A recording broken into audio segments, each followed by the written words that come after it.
Hey there, today we're going to look at how to reset your microphone muted by your system settings Google Meet. So let's get started. First, press the Windows key on your keyboard and then select Settings from the Start menu. Over here, click on the System section. After that, go to Sound Settings. Then focus on the Input section and select the microphone you want to use. Over here, set it as the default device. After that, check if there is a mute icon next to the microphone. If it is muted, click to unmute it. Then adjust the microphone volume using the slider to make sure your audio is clear.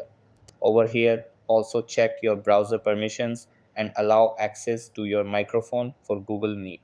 After that, go to Device Properties under Microphone Settings if you need more advanced options. Then do a physical check of your microphone and make sure it is properly connected.